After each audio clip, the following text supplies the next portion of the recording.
ਇਹ ਕਹਾਣੀ ਉਸ ਨਿਮਰ ਪਰ ਮਹਾਨ ਸ਼ਖਸ ਦੀ ਹੈ ਜੋ ਇਨਸਾਨੀਅਤ ਦੀ ਸੇਵਾ ਲਈ ਸਮਰਪਿਤ ਸੀ। ਉਹ ਭਾਵੇਂ ਇੱਕੋ ਆਦਮੀ ਸੀ, ਪਰ ਮੇਰੇ ਲਈ ਉਹ ਪੂਰੀ ਦੁਨੀਆ ਸੀ। ਮੇਰੇ ਹੀ ਵਾਸਤੇ ਨਹੀਂ, ਬਲਕਿ ਉਹ ਸਾਰੀ ਮਾਨਵਤਾ ਵਾਸਤੇ ਪਿਆਰ ਦਾ ਪੁੰਜ ਸੀ। ਜੋ ਵੀ ਉਸ ਦੀ ਛੋਹ ਵਿੱਚ ਆਇਆ, ਉਸ ਦੀ ਝੋਲੀ ਨਿਰਸਵਾਰਥ ਮਾਨਵ ਪਿਆਰ ਨਾਲ ਭਰ ਗਈ। ਉਹ ਸੇਵਾ ਅਤੇ ਸੱਜਣਤਾ ਦੀ ਮੂਰਤ ਸੀ। ਹਾਂ, ਉਹ ਇਸ ਤੋਂ ਵੀ ਕਿਤੇ ਵੱਡਾ ਸੀ।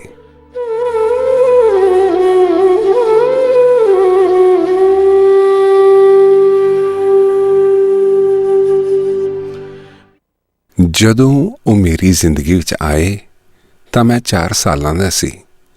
ਮੇਰਾ ਨਾਮ ਪਿਆਰਾ ਸਿੰਘ ਵੀ ਉਹਨਾਂ ਦਾ ਹੀ ਦਿੱਤਾ ਹੋਇਆ ਹੈ। ਮੈਂ ਜੋ ਅੱਜ ਤੱਕ ਜ਼ਿੰਦਾ ਹਾਂ, ਉਹ ਸਿਰਫ ਉਹਨਾਂ ਦੇ ਪਿਆਰ ਅਤੇ ਲਗਨ ਦੀ ਹੀ ਕਰਾਮਾਤ ਹੈ।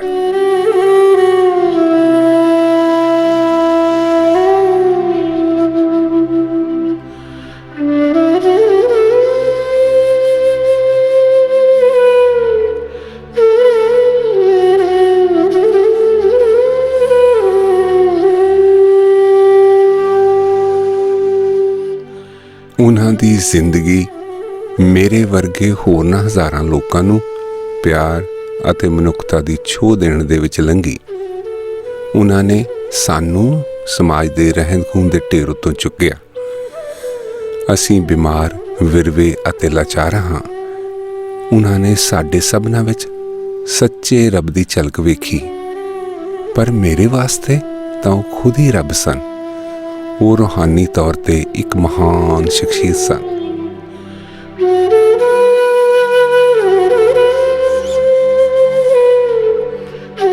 ਇਹ ਹੈ ਘਰ ਜੋ ਉਹਨਾਂ ਦੀ ਸ਼ਰਧਾ ਦਾ ਪ੍ਰਤੀਕ ਹੈ। ਇਸ ਦਾ ਨਾਮ ਪਿੰਗਲਵਾੜਾ ਹੈ। ਇਸ ਘਰ ਨੂੰ ਸਿਰਜਣ ਵਾਲੇ ਸਨ ਭਗਤ ਪੂਰਨ ਸਿੰਘ। ਇਸ ਘਰ ਵਿੱਚ ਉਹ ਸਮਾਜ ਦੇ ਠੁਕਰਾਏ ਹੋਏ, ਨਕਾਰਾ ਅਤੇ ਲਾਚਾਰ ਲੋਕਾਂ ਨੂੰ ਰੱਖਦੇ ਸਨ। ਭਗਤ ਜੀ ਨੇ ਉਹਨਾਂ ਨੂੰ ਇੰਨਾ ਪਿਆਰ ਦਿੱਤਾ ਜਿੰਨਾ ਉਹਨਾਂ ਨੂੰ ਆਪਣੇ ਪਰਿਵਾਰਾਂ ਤੋਂ ਵੀ ਨਾ ਮਿਲਿਆ ਤੇ ਨਾ ਮਿਲ ਸਕਦਾ ਸੀ। ਪਿੰਗਲਵਾੜੇ ਦੇ ਅਰਥ ਹਨ ਪਿੰਗਲਿਆਂ ਦਾ ਘਰ। ਮੈਂ ਦੱਸਣਾ ਚਾਹੁੰਦਾ ਹਾਂ ਕਿ ਇਹ ਉੱਚਾ ਸੁੱਚਾ ਭਵਨ ਉਸਾਰਨ ਦਾ ਖਿਆਲ ਭਗਤ ਜੀ ਨੂੰ ਉਦੋਂ ਆਇਆ ਜਦੋਂ ਉਹਨਾਂ ਮਹਿਸੂਸ ਕੀਤਾ ਕਿ ਇਹਨਾਂ ਬੇਸਹਾਰਾ ਤੇ ਨਥਾਵੇਂ ਲੋਕਾਂ ਲਈ ਇੱਕ ਪੱਕੀ ਥਾਂ ਚਾਹੀਦੀ ਹੈ। ਇਸ ਤੋਂ ਪਹਿਲਾਂ ਉਹ ਰੋਗੀਆਂ ਅਤੇ ਅਪਾਹਜਾਂ ਲਈ ਦੇਖਭਾਲ ਸੜਕ ਦੇ ਕਿਨਾਰੇ ਕਰਿਆ ਕਰਦੇ ਸਨ। ਉਹ ਮਰੀਜ਼ਾਂ ਦੀ ਸਫਾਈ ਲਈ ਪਬਲਿਕ ਜਾਂ ਰੇਲਵੇ ਸਟੇਸ਼ਨ ਤੇ ਲੱਗੇ ਨਲਕਿਆਂ ਦੀ ਵਰਤੋਂ ਕਰਦੇ ਸਨ।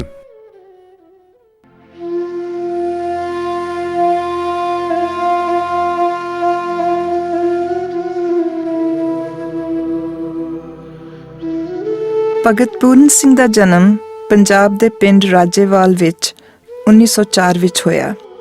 ਜਨਮ ਵੇਲੇ ਉਹਨਾਂ ਦਾ ਨਾਮ ਰਾਮਜੀ ਦਾਸ ਸੀ। ਉਹਨਾਂ ਦੀ ਮਾਤਾ ਮਹਿਤਾਬ ਕੌਰ ਇੱਕ ਗਰੀਬ ਘਰ ਦੀ ਬਾਲ ਵਿਧਵਾ ਸੀ। ਦੂਜੀ ਵਾਰ ਉਹਨਾਂ ਦਾ ਵਿਆਹ ਛਿੱਬੂਮਲ ਨਾਮ ਦੇ ਇੱਕ ਵਿਅਕਤੀ ਨਾਲ ਹੋਇਆ। ਛਿੱਬੂਮਲ ਖਾਂਦੇ ਪੀਂਦੇ ਵਿਅਕਤੀ ਸਨ। ਉਹਨਾਂ ਦੀ ਪਹਿਲੀ ਪਤਨੀ 2 ਬੱਚੇ ਛੱਡ ਕੇ ਮਰ ਚੁੱਕੀ ਸੀ।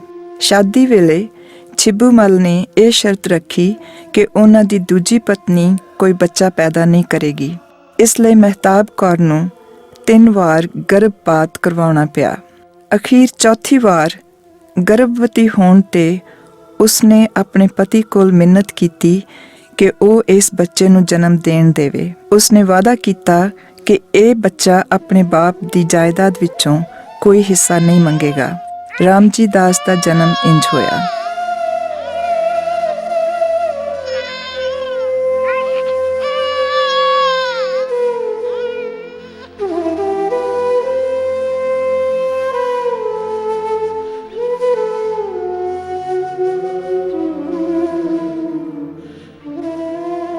ਰਾਮਜੀ ਦਾਸ ਦੀ ਮਾਤਾ ਮਹਿਤਾਬ ਕੌਰ ਨੇ ਬਚਪਨ ਤੋਂ ਹੀ ਉਹਨਾਂ ਨੂੰ ਰੂਹਾਨੀ ਅਤੇ ਨੈਤਿਕ ਕਦਰਾਂ ਕੀਮਤਾਂ ਦੀ ਸਿੱਖਿਆ ਦਿੱਤੀ।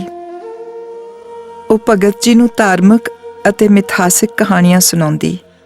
ਇਹੋ ਜਿਹੀ ਇੱਕ ਕਹਾਣੀ ਵਿੱਚ ਉਹਨਾਂ ਦੱਸਿਆ ਕਿ ਭਗਵਾਨ ਸ਼ਿਵ ਉਦੋਂ ਤੱਕ ਨਹੀਂ ਸੌਂਦੇ ਸਨ ਜਿੰਨਾ ਚਿਰ ਉਹਨਾਂ ਨੂੰ ਯਕੀਨ ਨਹੀਂ ਸੀ ਹੋ ਜਾਂਦਾ ਕਿ ਧਰਤੀ ਤੇ ਕੋਈ ਵੀ ਬੰਦਾ ਭੁੱਖਾ ਹੈ।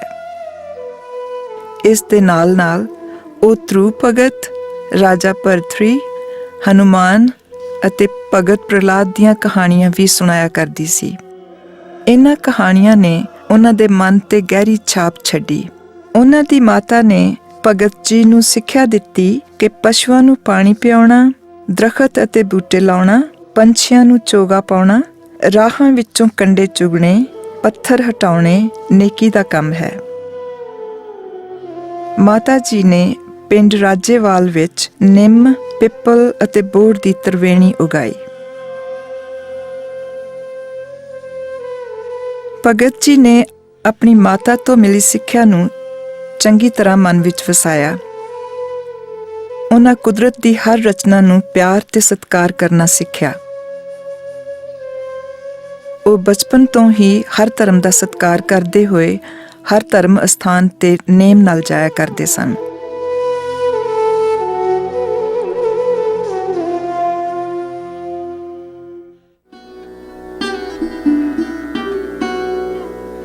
ਰਾਮਜੀ ਦਾਸ ਨੇ ਆਪਣੀ ਮੁੱਢਲੀ ਸਿੱਖਿਆ ਪਿੰਡ ਰਾਜੇਵਾਲ ਤੋਂ ਪ੍ਰਾਪਤ ਕੀਤੀ।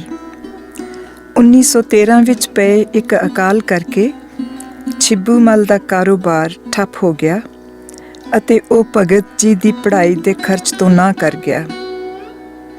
ਉਹਨਾਂ ਦੀ ਮਾਤਾ ਆਪਣੇ ਪੁੱਤਰ ਦੀ ਪੜ੍ਹਾਈ ਵਿੱਚ ਕੋਈ ਵਿਘਨ ਨਹੀਂ ਪੈਣ ਦੇਣਾ ਚਾਹੁੰਦੀ ਸੀ, ਇਸ ਲਈ ਉਸਨੇ ਘਰਾਂ ਦੀ ਸਫਾਈ ਅਤੇ ਭਾਂਡੇ ਮਾਂਜਣ ਦਾ ਕੰਮ ਕਰਨਾ ਸ਼ੁਰੂ ਕੀਤਾ।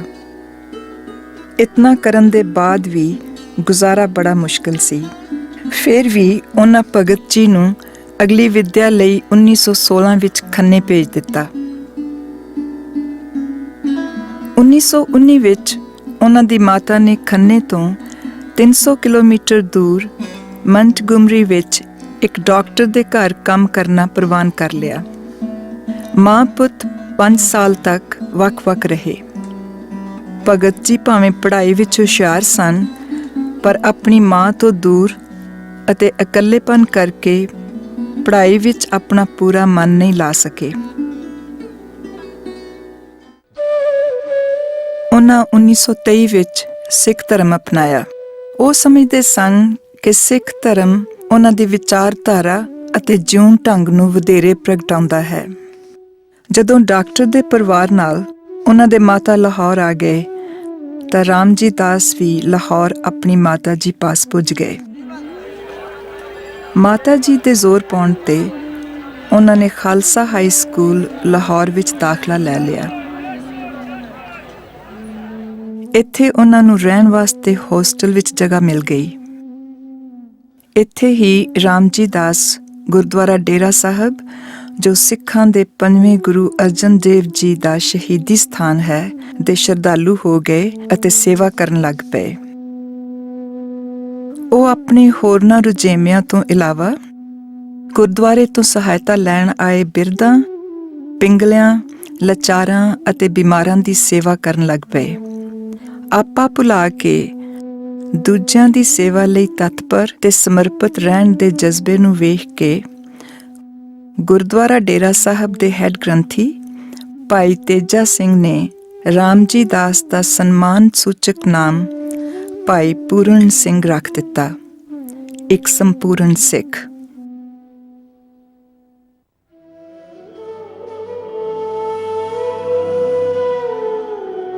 ਜਦੋਂ ਉਹਨਾਂ ਦੀ ਮਾਤਾ ਜੀ ਦਾ ਅੰਤ ਸਮਾਂ ਆਇਆ ਤਾਂ ਉਹਨਾਂ ਭਗਤ ਜੀ ਨਾਲ ਇਹ ਗੱਲ ਸਾਂਝੀ ਕੀਤੀ ਕਿ ਉਹਨਾਂ ਨੇ 3 ਵਾਰ ਗਰਭਪਾਤ ਕਰਵਾਇਆ ਸੀ, ਜਿਸ ਕਰਕੇ ਉਹ ਆਪਣੇ ਆਪ ਨੂੰ ਗੁਨਾਹਗਾਰ ਸਮਝਦੇ ਸਨ। ਭਗਤ ਜੀ ਨੇ ਉਹਨਾਂ ਨੂੰ ਕਿਹਾ ਕਿ ਉਹਨਾਂ ਕੋਈ ਗੁਨਾਹ ਨਹੀਂ ਕੀਤਾ। ਭਗਤ ਜੀ ਨੇ ਸਾਰੀ ਉਮਰ ਆਪਣੀ ਮਾਂ ਅਤੇ ਇਸਤਰੀ ਜਾਤੀ ਦੀ ਦੁਰਦਸ਼ਾ ਅਤੇ ਦੁਖਾਂਤ ਦੇਖਿਆ ਸੀ। ਇਸ ਤੋਂ ਇਲਾਵਾ ਉਹਨਾਂ ਨੇ ਜਤੀ ਸਤੀ ਹਨੂਮਾਨ ਦੀਆਂ ਕਹਾਣੀਆਂ ਦਾ ਵੀ ਅਸਰ ਸੀ। ਉਹਨਾਂ ਆਪਣੀ ਮਾਂ ਦੇ ਨਾਲ ਵਾਅਦਾ ਕੀਤਾ ਕਿ ਉਹ ਸਾਰੀ ਉਮਰ ਤਿਆਗ ਦਾ ਜੀਵਨ ਬਤੀਤ ਕਰਨਗੇ ਅਤੇ ਲਾਚਾਰਾਂ ਅਤੇ ਵਿਹੂਣਿਆਂ ਦੀ ਸੇਵਾ ਕਰਦੇ ਰਹਿਣਗੇ। ਉਹਨਾਂ ਦੀ ਮਾਤਾ ਜੀ ਦਾ ਸਵਰਗਵਾਸ 23 ਜੂਨ 1930 ਨੂੰ ਹੋ ਗਿਆ।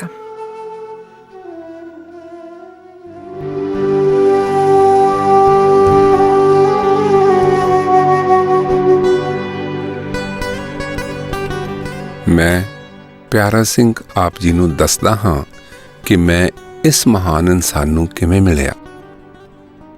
ਨਵੰਬਰ 1934 ਵਿੱਚ ਮੇਰੇ ਘਰ ਦੇ ਮੈਨੂੰ ਲਾਹੌਰ ਵਿੱਚ ਡੇਰਾ ਸਾਹਿਬ ਦੀ ਡਿਊਟੀ ਵਿੱਚ ਬੇਸਹਾਰਾ ਛੱਡ ਗਏ ਸਨ।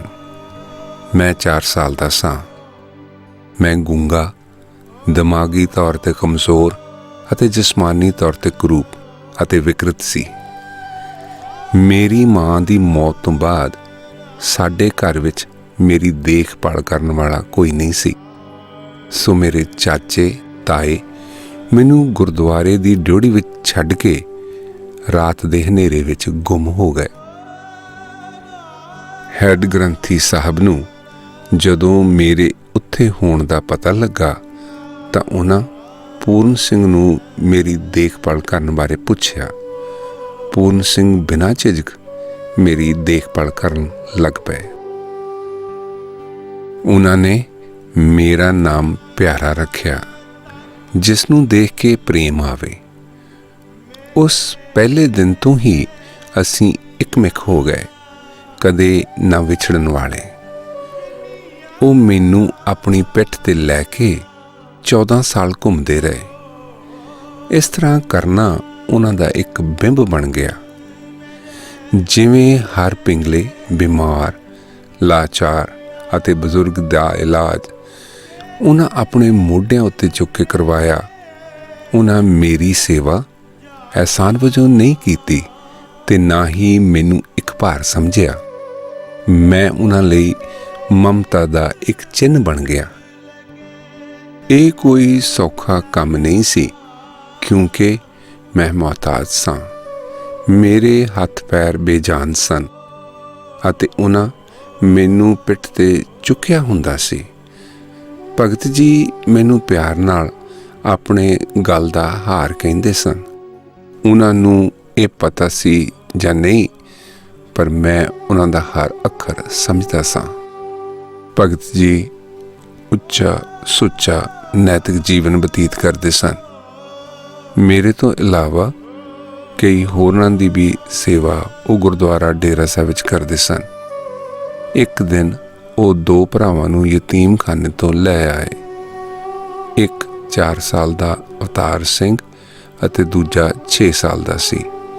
ਉਹ ਮੇਰੇ ਦੋਸਤ ਬਣ ਗਏ। ਮੇਰੇ ਮਾਪਿਓ ਜਿਹੜੇ ਸੀ ਸੋਚ ਤੋਂ ਗੁਜ਼ਰ ਗਏ ਸੀ, ਮੈਨੂੰ ਕੋਈ ਹੋਸ਼ ਨਹੀਂ ਮਾਪਿਓ ਦੀ। ਤੇ ਉੱਥੋਂ ਅਕਾਲੀ ਕੌਰ ਸਿੰਘ ਵੀ ਹੁੰਦੇ ਸੀ, ਉਹਨਾਂ ਨੇ ਬੰਦਿਆਂ ਦੀ ਡਿਊਟੀ ਲਾਈ। ਉਹਨਾਂ ਨੇ ਸਾਨੂੰ ਲਾਹੌਰ ਯਤੀਮਖਾਨੇ ਛੱਡਿਆ ਜਾ ਕੇ। ਉਹ ਲਾਹੌਰ ਯਤੀਮਖਾਨੇ ਦੇ ਵਿੱਚ ਭਗਤ ਹੋਰੀ ਤਕਰੀਬਨ ਜਾਂਦੇ ਰਹਿੰਦੇ ਸੀਗੇ। ਤੇ ਇੱਕ ਵਾਰੀ ਗਏ ਤੇ ਅਸੀਂ ਉੱਥੇ ਬਿਮਾਰ ਸਾਂ। ਅਸੀਂ 2 ਭਰਾ ਸਾਂ। ਸਾਨੂੰ 2 ਭਰਾਵਾਂ ਨੂੰ ਉਹ ਆਪਣੇ ਨਾਲ ਲੈ ਆਏ ਡੇਰੇ ਸਾਹਿਬ ਗੁਰਦੁਆਰੇ। ਮੇਰਾ ਇਲਾਜ ਕਰਾਇਆ, ਮੈਂ ਠੀਕ ਹੋ ਗਿਆ। ਮੁੜ ਕੇ ਉਹਨਾਂ ਨੇ ਮੈਨੂੰ ਸਕੂਲੇ ਪੜ੍ਹਨੇ ਪਾ ਦਿੱਤਾ। ਇਸ ਤਰ੍ਹਾਂ ਮਤਲਬ ਕਿ ਉੱਥੇ ਮੈਨੂੰ 4ਥੀ ਉਹਨਾਂ ਨੇ ਪਾਸ ਕਰਾਈ ਭਗਤ ਜੀ ਨੇ। ਤੇ ਉਹ ਜਦੋਂ ਪਾਕਿਸਤਾਨ ਬਣ ਗਿਆ, ਉਸ ਤੋਂ ਬਾਅਦ ਫਿਰ ਅਸੀਂ ਅਨੰਦਪੁਰ ਸਾਹਿਬ ਆ ਗਏ। ਭਗਤ ਜੀ ਦਾ ਪਤਾ ਲੱਗਾ 1957 'ਚ ਮੈਂ ਅਖਬਾਰ 'ਚ ਪੜ੍ਹਿਆ ਵੀ ਭਗਤ ਜੀ ਅੰਮ੍ਰਿਤਸਰ ਨੇ। ਫਿਰ ਮੈਂ ਉੱਥੇ ਇਹਨਾਂ ਨਾਲ ਸੰਪਰਕ ਕੀਤਾ ਚਿੱਠੀ ਰਾਹੀਂ। ਇਹਨਾਂ ਨੇ ਮੈਨੂੰ ਕਿਹਾ ਵੀ ਤੂੰ ਜਿੰਨੀ ਛੇਤੀ ਹੋ ਸਕਦਾ ਸਾਡੇ ਕੋਲ ਆ ਜਾ। 1947 ਵਿੱਚ ਭਾਰਤ ਦੀ ਆਜ਼ਾਦੀ ਪੰਜਾਬ ਦੇ ਲੋਕਾਂ ਲਈ ਦੁਖਾਂਤ ਸਾਬਤ ਹੋਈ, ਕਿਉਂਕਿ ਪੰਜਾਬ 2 ਹਿੱਸਿਆਂ ਵਿੱਚ ਵੰਡਿਆ ਗਿਆ। ਅਗਸਤ 1947 ਵਿੱਚ ਭਗਤ ਜੀ ਤੇ ਸਾਨੂੰ ਸਾਰਿਆਂ ਨੂੰ ਲਾਹੌਰ ਛੱਡ ਕੇ ਖਾਲਸਾ ਕਾਲਜ ਅੰਮ੍ਰਿਤਸਰ ਦੇ ਰਿਫਿਊਜੀ ਕੈਂਪ ਵਿੱਚ ਆਉਣਾ ਪਿਆ। ਉਹਨਾਂ ਕੋਲ ਕੋਈ ਪੈਸਾ ਨਹੀਂ ਸੀ ਅਤੇ ਮੈਨੂੰ ਉਹਨਾਂ ਪਿੱਠ ਤੇ ਚੁੱਕਿਆ ਹੋਇਆ ਸੀ। ਉਹ ਜਗ੍ਹਾ ਅਣਸੁਰੱਖਿਅਤ ਜਾਪਦੀ ਸੀ। ਕਾਲਜ ਦੇ ਅਹਾਤੇ ਵਿੱਚ 25,000 ਰਿਫਿਊਜੀਆਂ ਦੇ ਹਜੂਮ ਨਾਲ ਉਹ ਜਗ੍ਹਾ ਟੈਂਟਾਂ ਦਾ ਸਮੁੰਦਰ ਜਾਪਦੀ ਸੀ।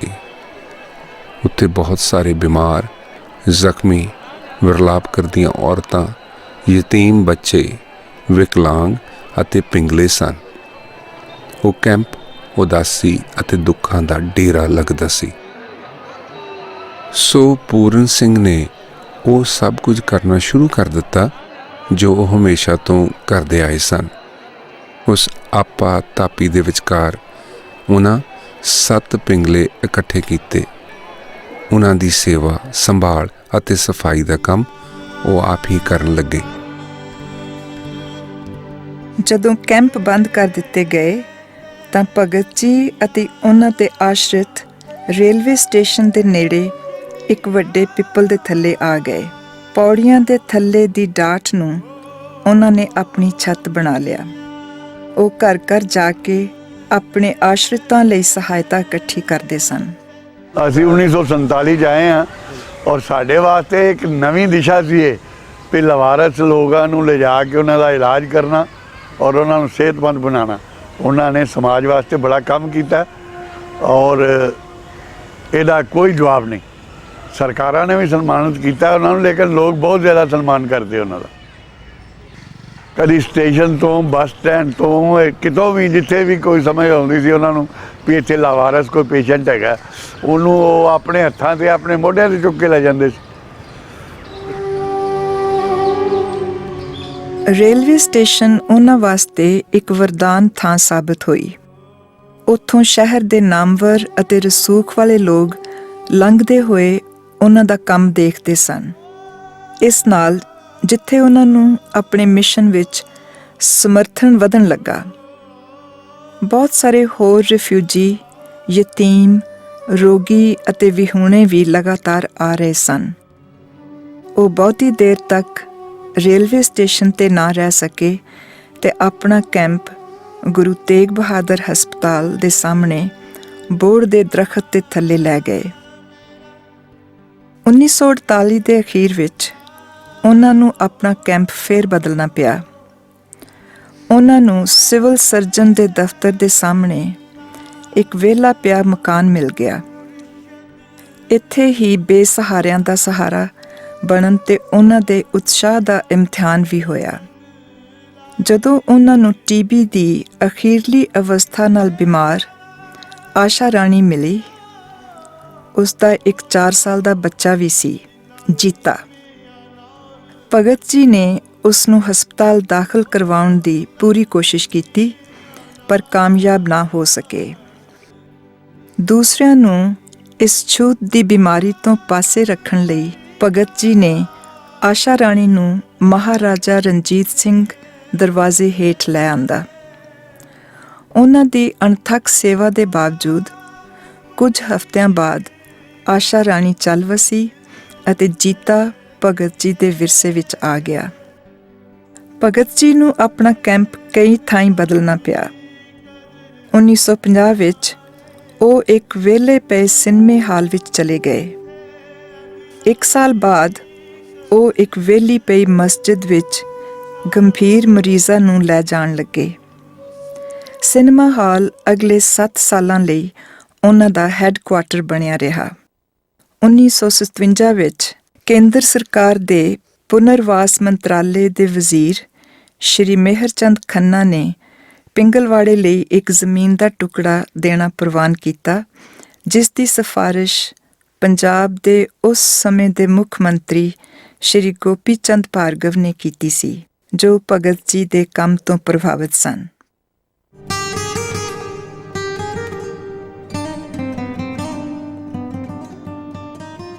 ਨਿਸ਼ਚੇ ਹੀ ਪਿੰਗਲਵਾੜਾ ਭਗਤ ਜੀ ਦੀ ਇੱਕ ਸ਼ਲਾਘਾਯੋਗ ਪ੍ਰਾਪਤੀ ਸੀ। ਆਪਣੇ ਸੰਕਲਪ ਵਿੱਚ ਮੂਲ ਰੂਪ ਵਿੱਚ ਇਹ ਸੰਸਥਾ ਉਹਨਾਂ ਗਰੀਬਾਂ ਬੇਸਹਾਰਾ ਮਰੀਜ਼ਾਂ ਲਈ ਭਗਤ ਜੀ ਦਾ ਬੇਰੋਕ ਕੁਦਰਤੀ ਪ੍ਰੇਮ ਦਰਸਾਉਂਦੀ ਹੈ, ਜੋ ਹਸਪਤਾਲਾਂ ਵਿੱਚ ਦਾਖਲ ਨਹੀਂ ਹੋ ਸਕਦੇ। ਇਹੋ ਜਿਹਾ ਪਵਿੱਤਰ ਵਿਚਾਰ ਇੱਕ ਦਰਵੇਸ਼ ਦੇ ਦਿਲ ਵਿੱਚ ਹੀ ਜਨਮ ਲੈ ਸਕਦਾ ਸੀ। ਬੇਸ਼ੱਕ ਉਹ ਗਰੀਬ ਸਨ, ਪਰ ਉਹਨਾਂ ਦਾ ਦਿਲ ਬਹੁਤ ਅਮੀਰ ਸੀ। ਅੰਮ੍ਰਿਤਸਰ ਵਰਗੇ ਇੱਕ ਪੂਰੇ ਸਥਾਪਿਤ ਸ਼ਹਿਰ ਵਿੱਚ ਹਰ ਸੁਵਿਧਾ ਨਾਲ ਲੈਸ ਹਸਪਤਾਲ ਮੌਜੂਦ ਸਨ, ਪਰ ਉੱਥੇ ਲੋੜ ਇਸ ਗੱਲ ਦੀ ਸੀ ਕਿ ਆਮ ਵਿਅਕਤੀ ਲਈ ਬਿਮਾਰੀ ਤੋਂ ਬਾਅਦ ਸਿਹਤਯਾਬੀ ਤੇ ਲੰਮੇ ਸਮੇਂ ਤੱਕ ਰਹਿਣ ਦਾ ਪ੍ਰਬੰਧ ਹੋਵੇ। ਪਰੰਪਰਾਗਤ ਟਿਕਾਣਿਆਂ ਤੋਂ ਉਲਟ ਪਿੰਗਲਵਾੜਾ ਸਿਹਤ ਸੇਵਾਵਾਂ ਅਤੇ ਪੁਨਰ ਸਥਾਪਨ ਦੇ ਕੰਮ ਵਿੱਚ ਇੱਕ ਅਗੰਮੀ ਸੰਸਥਾ ਸੀ ਤੇ ਅੱਜ ਵੀ ਹੈ। ਇਹ ਹਰ ਇੱਕ ਦੀ ਸੇਵਾ ਕਰਦਾ ਹੈ। ਭਗਤ ਜੀ ਦੇ ਅਨੁਸਾਰ ਪਿੰਗਲਵਾੜੇ ਦੀ ਹੋਂਦ ਦਾ ਇਹੋ ਕਾਰਨ ਸੀ।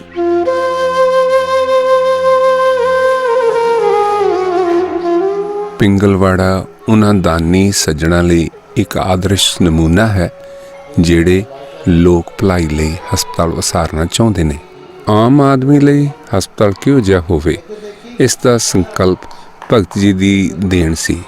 ਭਗਤ ਜੀ ਦੀ ਇਹ ਸੋਚ ਸੀ ਕਿ ਸਿਹਤ ਸੇਵਾਵਾਂ ਇੱਕ ਅਜਿਹੀ ਜ਼ਿੰਮੇਵਾਰੀ ਹੈ ਜਿਹੜੀ ਸਮੁੱਚੇ ਸਮਾਜ ਨੂੰ ਚੁੱਕਣੀ ਚਾਹੀਦੀ ਹੈ। ਭਗਤ ਜੀ ਦੀ ਇੱਕਸਾਰ ਅਣਥੱਕ ਸੇਵਾ ਨੇ ਅਦੁੱਤੀ ਸੰਸਥਾ ਹੋਂਦ ਵਿੱਚ ਲਿਆਂਦੀ। ਦਾਨੀਆਂ ਦੇ ਅਹਿਸਾਨ ਨਾਲ ਬਣੇ ਵਧੀਆ ਤੋਂ ਵਧੀਆ ਹਸਪਤਾਲ ਤੋਂ ਕਿਤੇ ਅੱਗੇ ਹੈ। ਪਿੰਗਲਵਾੜਾ ਸਿਹਤਯਾਬੀ ਦਾ ਘਰ ਹੈ ਉਹਨਾਂ ਸਭਨਾਂ ਵਾਸਤੇ ਜਿਨ੍ਹਾਂ ਨੂੰ ਹੋਰ ਕੋਈ ਨਹੀਂ ਚੱਲਦਾ। ਇਹ ਇੱਕ ਪਰਿਵਾਰਕ ਆਲਾ ਦੁਆਲਾ ਹੈ, ਇਹ ਰੂਹ ਦਾ ਹਸਪਤਾਲ ਹੈ। ਇਨਸਾਨ 'ਚ ਵੀ ਜਿਹੜੇ ਇਨਸਾਨਾਂ ਵਿੱਚੋਂ ਵੀ ਕੁਝ ਐਸੇ ਇਨਸਾਨ ਨੇ ਜਿਹੜੇ ਜ਼ਿਆਦਾ ਬਲੈਸਡ ਨੇ, ਜਿਨ੍ਹਾਂ ਨੂੰ ਅੱਛਾ ਸਰੀਰ ਮਿਲਿਆ, ਅੱਛਾ ਦਿਮਾਗ ਮਿਲਿਆ, ਅੱਛੇ ਹਾਰਮੋਨੀਅਸ ਕੰਡੀਸ਼ਨਸ ਆਫ ਲਾਈਫ ਮਿਲੀਆਂ ਨੇ, ਅੱਛਾ ਬਚਪਨ ਮਿਲਿਆ। ਉਹਦਾ ਮਤਲਬ ਇਹ ਨਹੀਂ ਹੈਗਾ ਕਿ ਉਹਨੂੰ ਇਹ ਸਮਝ ਲਵੇ ਕਿ ਮੈਂ ਇਹਦਾ ਸਭ ਕਾਸੇ ਦਾ ਹੱਕਦਾਰ ਸੀ ਤਾਂ ਹੀ ਸਭ ਕੁਝ ਮੈਨੂੰ ਮਿਲ ਗਿਆ। In return he must do something for others who do not have such things. ਜੋ ਮਤਲਬ ਪਿੰਗਲਵਾੜਾ ਸੰਸਥਾ ਭਗਤ ਜੀ ਨੇ ਸਥਾਪਿਤ ਕੀਤੀ ਜਾਂ ਕੁਝ ਕਰ ਰਹੇ ਸੀ, ਕਿਸੇ ਤੇ ਅਹਿਸਾਨ ਕਰਨ ਦਾ ਕੋਈ ਮਤਲਬ ਨਹੀਂ ਹੈ। ਇਹ ਤਾਂ ਰੱਬ ਨੇ ਜਿਹੜਾ ਸਾਡੇ ਤੇ ਕਰਜ਼ਾ ਚਾੜਿਆ, ਸਾਨੂੰ ਸਾਰਾ ਕੁਝ ਦੇ ਕੇ ਅਸੀਂ ਕਰਜ਼ਾ ਉਤਾਰਨ ਦੀ ਕੋਸ਼ਿਸ਼ ਕਰ ਰਹੇ ਹਾਂ। ਹੌਲੀ ਹੌਲੀ ਲੋਕੀ ਇਸ ਨੇਕ ਕਾਰਜ ਨਾਲ ਜੁੜਨੇ ਸ਼ੁਰੂ ਹੋਏ। ਸੇਵਾਦਾਰਾਂ ਦੀ ਖਾਮੋਸ਼ ਫੌਜ ਗਲੀਆਂ, ਬੱਸਾਂ ਅਤੇ ਗੱਡੀਆਂ ਵਿੱਚੋਂ ਪੈਸੇ ਇਕੱਠੇ ਕਰਕੇ ਲਿਆਉਣ ਲੱਗੀ। ਭਗਤ ਜੀ ਦੇ ਇਸ ਕਾਰਜ ਵਿੱਚ ਹੋਰ ਲੋਕ, ਜਿਨ੍ਹਾਂ ਵਿੱਚ ਪ੍ਰਵਾਸੀ ਭਾਰਤੀ ਤੇ ਪ੍ਰਦੇਸਾਂ ਦੇ ਗੁਰਦੁਆਰੇ ਤੇ ਸੰਸਥਾਵਾਂ ਦਾ ਧਿਆਨ ਆਪਣੇ ਵੱਲ ਆਕਰਸ਼ਿਤ ਕੀਤਾ।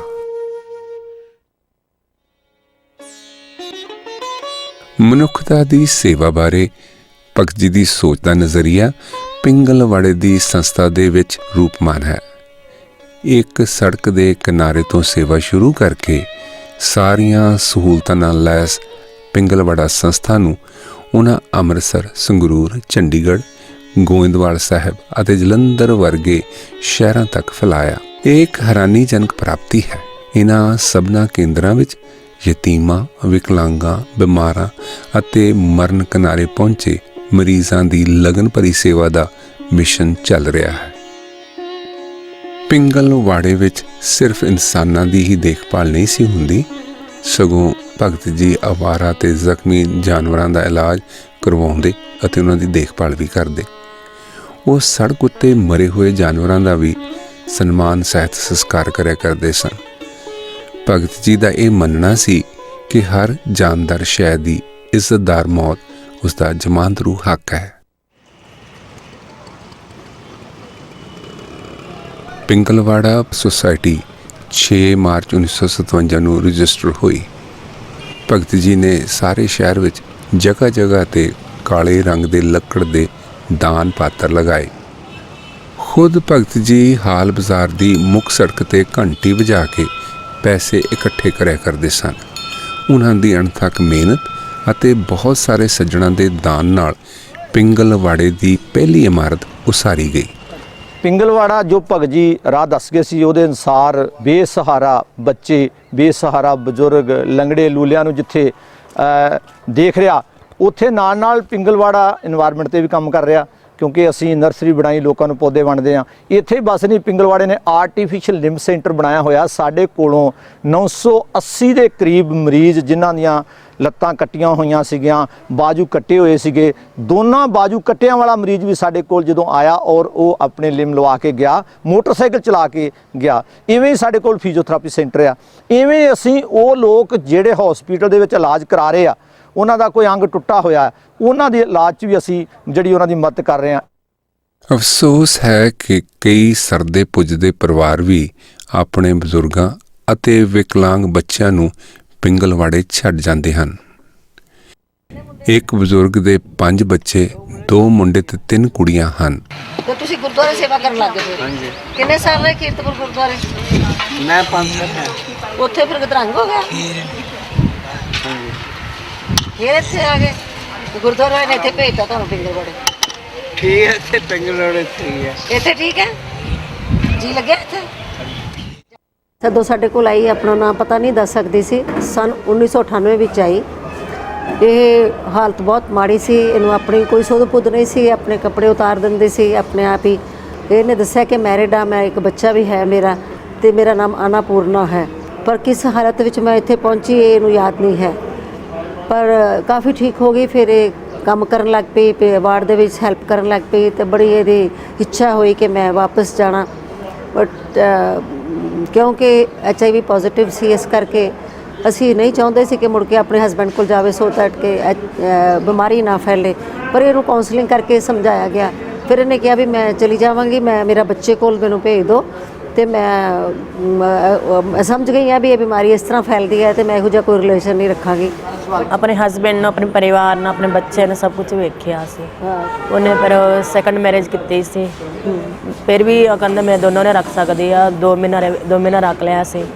ਫਿਰ ਉਹਦੀ ਮੇਰੇ ਝਗੜਾ ਹੋਣ ਡਈ ਸੀ, ਦੂਸਰੀ ਜਨਾਨੀ ਦੀ ਮੇਰੀ ਝਗੜਾ ਹੋਣ ਡਈ ਸੀ। ਉਹ ਕਹਿੰਦੇ ਮੈਂ ਨਹੀਂ ਰੱਖ ਸਕਦਾ ਦੋਨੋਂ ਨੂੰ, ਇੱਕ ਨਾਲ ਅਲੱਗ ਕਰਾਂਗੇ ਤਾਂ ਲੜਾਈ ਮੁੱਕ ਜਾਵੇ। ਇਸ ਕਰਕੇ ਮੈਨੂੰ ਇੱਥੇ ਛੱਡ ਕੇ ਗਈ ਆ। ਘਰ ਜਾਣਾ, ਮੰਮੀ ਕੋਲ ਜਾਣਾ, ਮੰਮਾ ਕੋਲ ਜਾਣਾ।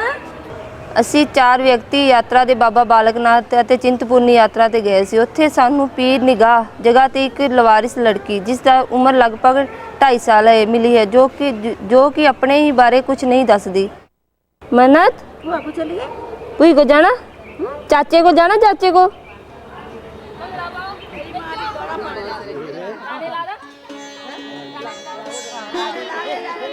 ਇਹੋ ਜਿਹੇ ਕੇਸਾਂ ਵਿੱਚ ਪੁਲਿਸ ਅਤੇ ਮੀਡੀਆ ਦੀ ਮਦਦ ਨਾਲ ਇਹਨਾਂ ਦੇ ਘਰ ਵਾਲੇ ਜਾਂ ਰਿਸ਼ਤੇਦਾਰ ਲੱਭਣ ਦੀ ਕੋਸ਼ਿਸ਼ ਕਰਦੇ ਹਨ। ਜੇ ਉਹ ਨਹੀਂ ਲੱਭਦੇ ਤਾਂ ਇਹ ਲੋਕ ਪਿੰਗਲਵਾੜੇ ਵਿੱਚ ਹੀ ਰਹਿ ਜਾਂਦੇ ਹਨ। ਪਿੰਗਲਵਾੜੇ ਦੀ ਮੈਨੇਜਮੈਂਟ ਡਾਕਟਰਾਂ ਅਤੇ ਸਮਾਜ ਸੇਵਕਾਂ ਦੀ ਮਦਦ ਨਾਲ ਮਰੀਜ਼ ਦੀ ਤਫਤੀਸ਼ ਕਰਦੇ ਹਨ ਅਤੇ ਫਿਰ ਉਸ ਦੇ ਇਲਾਜ ਦਾ ਬੰਦੋਬਸਤ ਕਰਦੇ ਹਨ। ਬੱਚਿਆਂ ਨੂੰ ਇੱਥੇ ਪੜ੍ਹਾਈ ਕਰਾਈ ਜਾਂਦੀ ਹੈ ਅਤੇ ਵੱਡਿਆਂ ਨੂੰ ਪੇਸ਼ੇਵਰ ਕਿੱਤਿਆਂ ਦੀ ਸਿਖਲਾਈ ਦਿੱਤੀ ਜਾਂਦੀ ਹੈ ਤਾਂ ਜੋ ਉਹ ਕੰਮ ਸਿੱਖ ਕੇ ਆਪਣੇ ਪੈਰਾਂ 'ਤੇ ਖੜੇ ਹੋ ਸਕਣ ਅਤੇ ਸਮਾਜ ਵਿੱਚ ਪਰਤ ਸਕਣ। ਅਜਿਹੀਆਂ ਕਈ ਸਫਲ ਕਹਾਣੀਆਂ ਵਿੱਚੋਂ ਇੱਕ ਸਰਵਣ ਸਿੰਘ ਦੀ ਕਹਾਣੀ ਵੀ ਹੈ। ਸਰਵਣ ਸਿੰਘ 6 ਸਾਲਾਂ ਦਾ ਇੱਕ ਆਦੀਵਾਸੀ ਸੀ ਜੋ ਗੱਡੀ ਚੜ੍ਹ ਕੇ ਅੰਮ੍ਰਿਤਸਰ ਪੁੱਜ ਗਿਆ। ਭੁੱਖ ਦੇ ਮਾਰੇ ਉਸ ਨੂੰ ਪਲੇਟਫਾਰਮ 'ਤੇ ਮੰਗਣਾ ਪਿਆ। ਉਸ ਰੋਂਦੇ ਬੱਚੇ 'ਤੇ ਤਰਸ ਖਾ ਕੇ ਇੱਕ ਚਾਹ ਵਾਲੇ ਨੇ ਉਸ ਨੂੰ ਆਪਣੇ ਕੋਲ ਰੱਖ ਲਿਆ। ਇੱਕ ਦਿਨ ਚਾਹ ਵਾਲੇ ਨੂੰ ਕਿਸੇ ਨੇ ਦੱਸਿਆ ਕਿ ਇਸ ਤਰ੍ਹਾਂ ਬੱਚਾ ਰੱਖਣਾ ਗੈਰ ਕਾਨੂੰਨੀ ਹੈ, ਪੁਲਿਸ ਨੂੰ ਇਤਲਾਹ ਕਰਨੀ ਚਾਹੀਦੀ ਹੈ ਜਾਂ ਫਿਰ ਬੱਚੇ ਨੂੰ ਪਿੰਗਲਵਾੜੇ ਜੋ ਬੇਘਰਾਂ ਦਾ ਘਰ ਹੈ ਛੱਡ ਆਉਣਾ ਚਾਹੀਦਾ ਹੈ। ਪੜ੍ਹਨ 'ਚ ਛੋਟੇ ਹੁੰਦਿਆਂ ਨੂੰ ਕਾਫੀ ਠੀਕ ਸੀ, +2 ਤੱਕ ਕਰਾਇਆ ਜੀ। ਤੇ ਤੁਸੀਂ ਕੋਈ ਕੰਮ ਸਿਖਾ ਦਿਓ ਮੈਨੂੰ। ਤੇ ਉਹਨਾਂ ਨੇ ਕਿਹਾ ਕਿ ਮੁੰਡਾ ਲਾਇਕ ਆ, ਕੋਈ ਬੁਰੀਆਂ ਆਦਤਾਂ ਨਹੀਂ ਪਈਆਂ। ਤੇ ਉਹ ਕਹਿੰਦੇ ਕਿ ਚਲੋ ਇਹਨਾਂ ਨੂੰ ਆਪਾਂ ਲਿਮ ਸੈਂਟਰ ਵੀ ਖੋਲ੍ਹਣਾ ਹੈ, ਸੁਪਨਾ ਸੀ ਭਗਤ ਜੀ ਦਾ ਤੇ ਸਾਡੀ ਪ੍ਰਧਾਨ ਜੀ ਦਾ। ਤੇ ਫਿਰ ਉਹਨਾਂ ਨੇ ਕਿਹਾ ਚਲੋ ਫਿਰ ਇਹ ਬੱਚੇ ਨੂੰ ਆਪਾਂ ਲਿਮ ਸੈਂਟਰ ਦਾ ਕੰਮ ਸਿਖਾ ਦਿੰਦੇ ਆ। ਜੈਪੁਰ ਭੇਜ ਗਏ ਤੇ ਜੈਪੁਰ ਭੇਜਤਾ ਉਹਨਾਂ ਨੇ 1.5 ਕੁ ਸਾਲ ਵਾਸਤੇ। ਉੱਥੇ ਫਿਰ ਲਿਮ ਸੈਂਟਰ ਦੇ ਟੈਕਨੀਸ਼ੀਅਨ ਦਾ ਕੰਮ ਸਾਰਾ ਸਿੱਖ ਗਿਆ। ਇੱਥੇ ਸਰ ਜੀ ਲਿਮ ਸੈਂਟਰ 'ਚ ਸਾਡੀ ਜੋਬ ਹੈ ਜੀ। ਇੱਥੇ ਸਰ ਜੀ ਆਰਟੀਫਿਸ਼ੀਅਲ ਲਿਮ ਬਣਾਈ ਦਾ। ਸ਼ੁਰੂ ਤਾਂ ਦਿਲ ਘੱਟ ਸੀ, ਹੁਣ ਜਿਵੇਂ ਲੋਕਾਂ ਨੂੰ ਪਤਾ ਲੱਗ ਰਿਹਾ ਤੇ ਉਵੇਂ ਦਿਨ ਬ ਦਿਨ ਵੱਧਦੇ ਜਾਂਦੇ ਆ। ਯਾਨੀ ਕਿ ਮਹੀਨੇ 'ਚ 30-40 ਪੇਸ਼ੈਂਟ ਲਾਜ਼ਮੀ ਹੋ ਜਾਂਦੇ ਜੀ।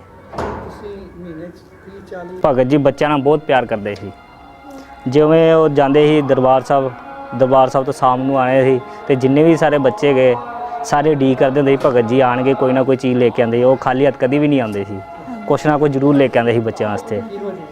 ਮਿਠਾਈ ਚੀਜ਼ਾਂ, ਖਜੂਰ ਵਗੈਰਾ, ਮੂੰਗਫਲੀ ਵਗੈਰਾ, ਹੋਰ ਮੌਸਮ ਦੇ ਹਿਸਾਬ ਨਾਲ ਜਿਹੜੀਆਂ ਮਿਠਾਈਆਂ ਨੇ ਉਹ ਲੈ ਕੇ ਆਉਂਦੇ। ਅਜੇ ਮੈਂ ਤਾਂ ਇਹੀ ਕਹਾਂਗਾ ਕਿ ਪਿੰਗਲਵਾੜਾ ਨਾ ਹੁੰਦਾ ਤੇ ਸਾਡੇ ਵਰਗਿਆਂ ਦਾ ਪਤਾ ਨਹੀਂ ਕੀ ਦਸ਼ਾ ਹੋਣਾ ਸੀ ਤੇ ਕਿਸ ਹਾਲ 'ਚ ਹੋਣਾ ਸੀ ਅਸੀਂ।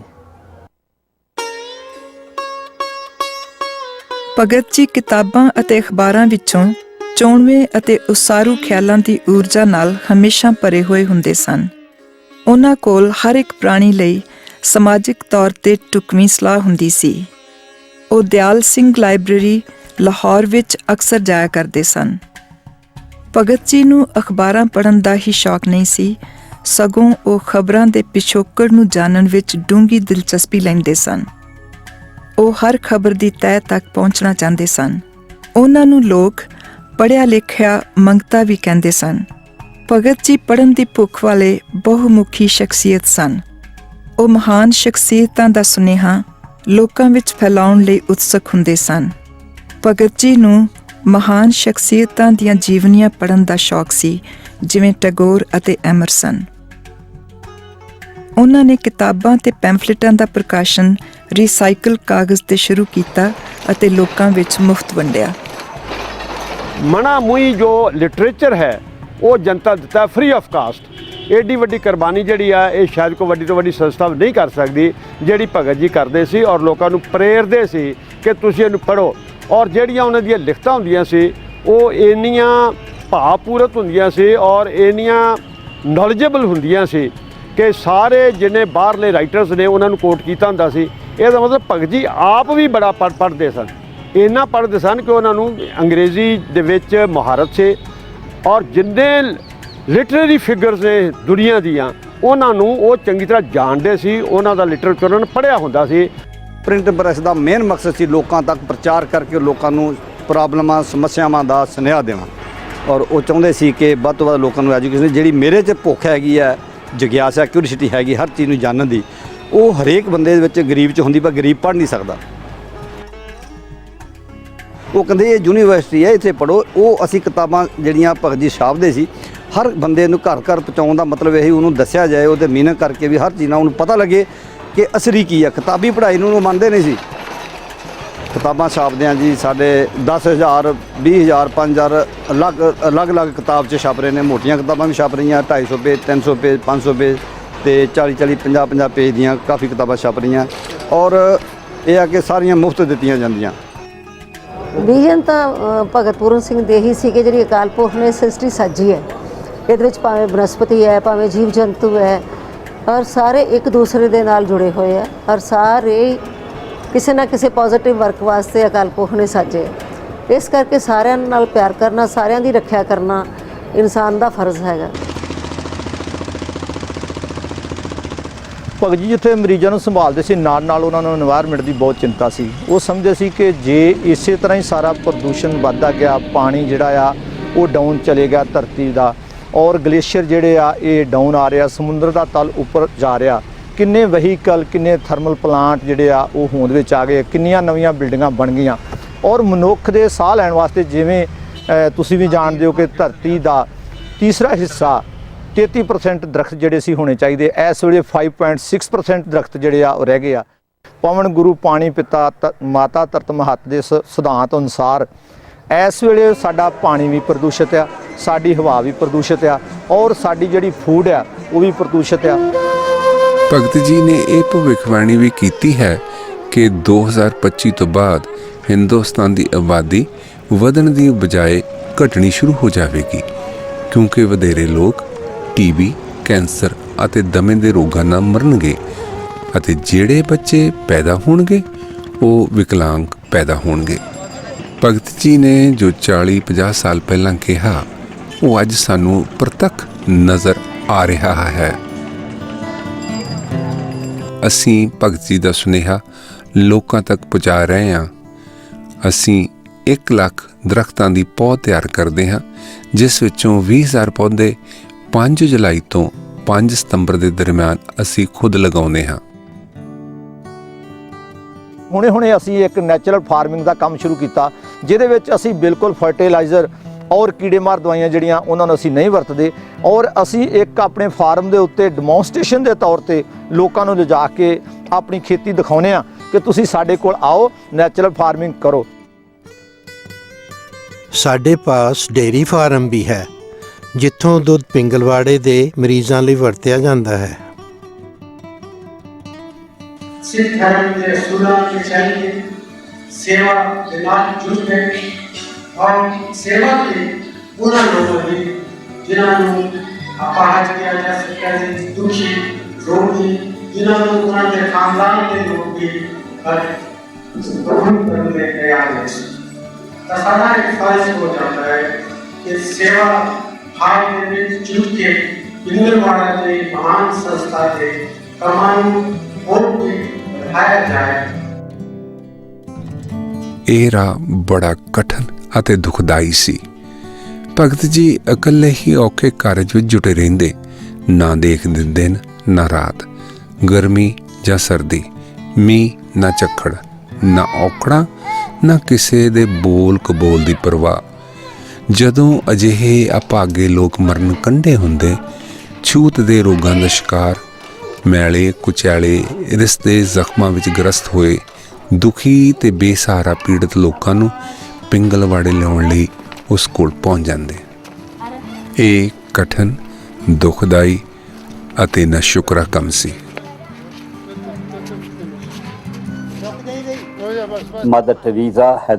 ਮਦਰ ਟਰੇਸਾ ਨੂੰ ਮਦਦ ਕਰਦੀਆਂ ਸਨ ਸ਼ਕਤੀਸ਼ਾਲੀ ਕੈਥੋਲਿਕ ਚਰਚ, ਪੱਛਮੀ ਮੀਡੀਆ, ਰੌਕਫੈਲਰ ਤੇ ਫੋਰਡ ਵਰਗੇ ਵੱਡੇ ਅਦਾਰੇ, ਅਤੇ ਉਹਨਾਂ ਨੂੰ ਨੋਬਲ ਪ੍ਰਾਈਜ਼ ਦੇ ਰੂਪ ਵਿੱਚ ਵੀ ਕਾਫੀ ਧਨ ਮਿਲਿਆ।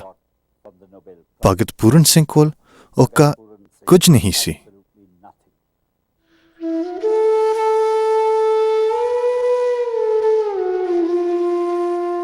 (1992) ਦੀ ਗਰਮੀਆਂ ਵਿੱਚ ਭਗਤ ਜੀ ਬਿਮਾਰ ਹੋ ਗਏ। ਬਹੁਤ ਉੱਚ ਕੋਟੀ ਦੇ ਡਾਕਟਰਾਂ ਨੇ ਇਲਾਜ ਕੀਤਾ, ਪਰ ਕੋਈ ਫਰਕ ਨਹੀਂ ਪਿਆ। 5 ਅਗਸਤ 1992 ਨੂੰ ਉਹ ਇਸ ਦੁਨੀਆ ਤੋਂ ਚੱਲ ਵਸੇ। ਇਸ ਤਰ੍ਹਾਂ ਉਹ ਮਹਾਨ ਸ਼ਖਸੀਅਤ ਇਸ ਦੁਨੀਆ ਤੋਂ ਵਿਦਾ ਹੋ ਗਈ। ਉਹ 7 ਦਹਾਕਿਆਂ ਤੱਕ ਦੁਖੀ ਲੋਕਾਂ ਦੀ ਸੇਵਾ ਲਈ ਘਾਲਣਾ ਖਾਲਦੇ ਰਹੇ।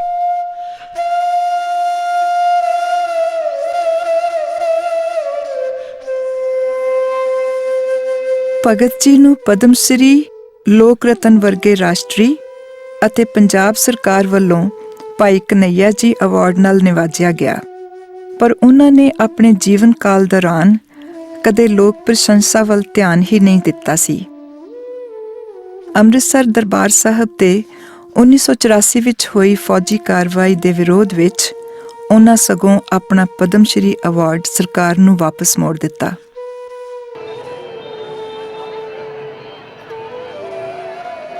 ਇਹ ਕਿੱਡੀ ਅਫਸੋਸ ਵਾਲੀ ਗੱਲ ਹੈ ਕਿ ਭਾਰਤੀ ਲੋਕਾਂ ਨੇ ਮਨੁੱਖਤਾ ਲਈ ਕੀਤੇ ਉਹਨਾਂ ਦੇ ਵਡਮੁੱਲੇ ਕੰਮ ਲਈ ਭਗਤ ਜੀ ਨੂੰ ਕੋਈ ਬਣਦਾ ਮਾਣ ਨਹੀਂ ਦਿੱਤਾ।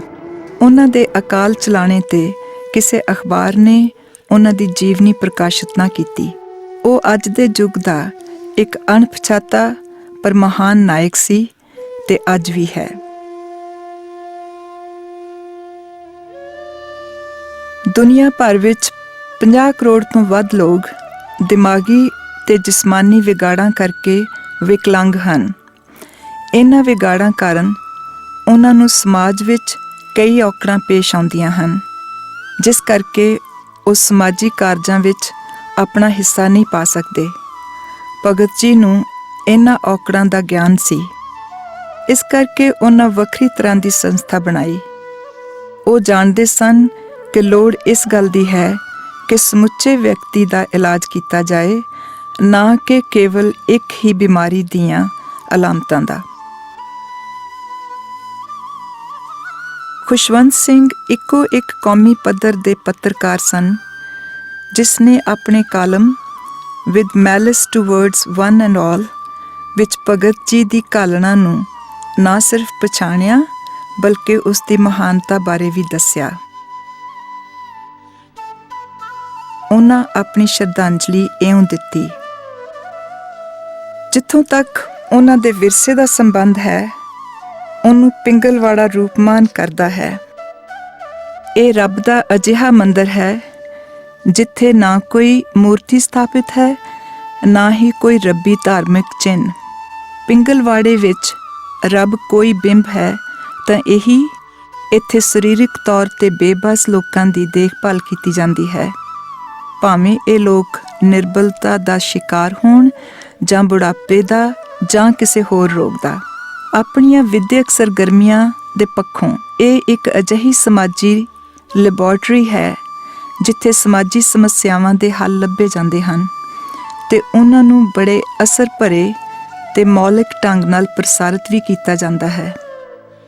ਸਹੀ ਅਰਥਾਂ ਵਿੱਚ ਆਪਣੀ ਤਰ੍ਹਾਂ ਦਾ ਇਹ ਮੰਦਰ ਸਿਆਣੀ ਕਿਸਮ ਦੀ ਮਾਨਵਵਾਦੀ ਉਪਰਾਲਿਆਂ ਦੀ ਪ੍ਰਤੀਨਿਧਤਾ ਕਰਦਾ ਹੈ ਅਤੇ ਇਹ ਦੇਸ਼ ਦੇ ਸੱਭਿਆਚਾਰਕ ਇਤਿਹਾਸ ਵਿੱਚ ਆਪਣੀ ਭੂਮਿਕਾ ਨੂੰ ਨਿਭਾਉਣ ਵਿੱਚ ਪੂਰੀ ਤਰ੍ਹਾਂ ਸਫਲ ਹੈ।